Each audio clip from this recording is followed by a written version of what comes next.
So if you want to change the world, start off by making your bed. If you make your bed every morning, you will have accomplished the first task of the day. It will give you a small sense of pride, and it will encourage you to do another task, and another, and another. And by the end of the day, that one task completed will have turned into many tasks completed.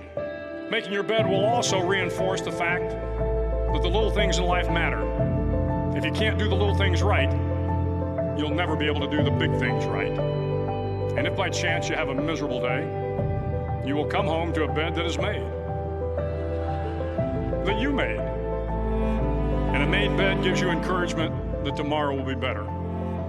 To pass SEAL training, there are a series of long swims that must be completed. One is the night swim.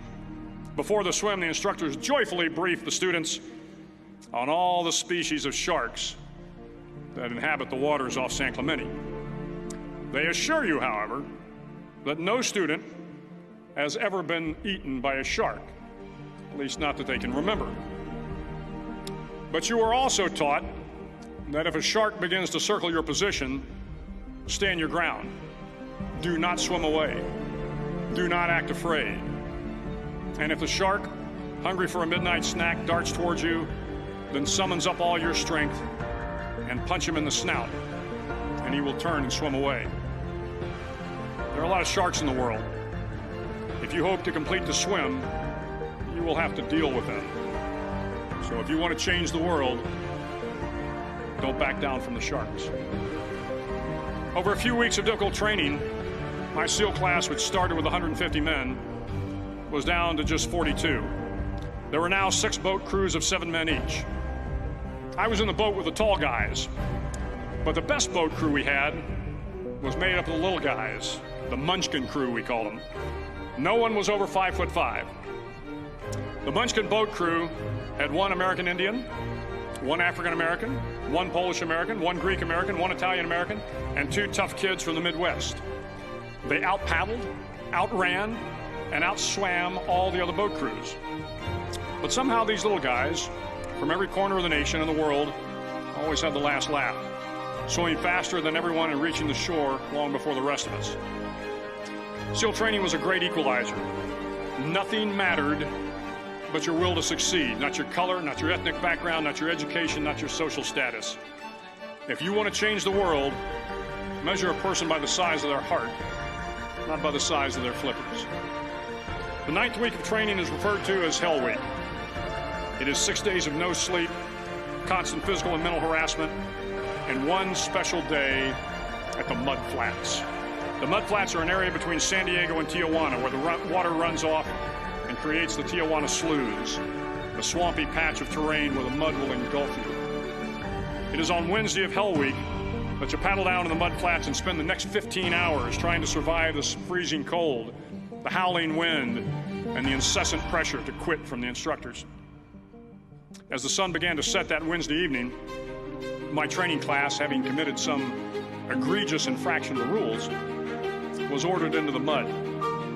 The mud consumed each man till there was nothing visible but our heads. The instructors told us we could leave the mud if only 5 men would quit. Only 5 men, just 5 men, and we could get out of the oppressive cold. Looking around the mud flat, it was apparent that some students were about to give up.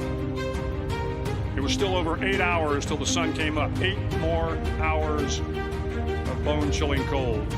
The chattering teeth and the shivering moans of the trainees were so loud, it was hard to hear anything. And then one voice began to echo through the night. One voice raised in song. The song was terribly out of tune, but sung with great enthusiasm. One voice became 2, and 2 became 3, and before long, everyone in the class was singing.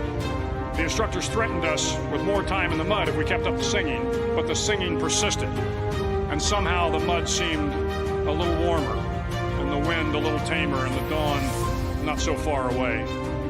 If I have learned anything in my time traveling the world, it is the power of hope. The power of one person, a Washington, a Lincoln, King, Mandela, and even a young girl from Pakistan, Malala. One person can change the world by giving people hope. So if you want to change the world, Start each day with a task completed. Find someone to help you through life. Respect everyone. Know that life is not fair and that you will fail often. But if you take some risks, step up when the times are the toughest, face down the bullies, lift up the downtrodden, and never, ever give up, if you do these things, the next generation and the generations that follow will live in a world far better than the one we have today. And what started here will indeed have changed the world for the better.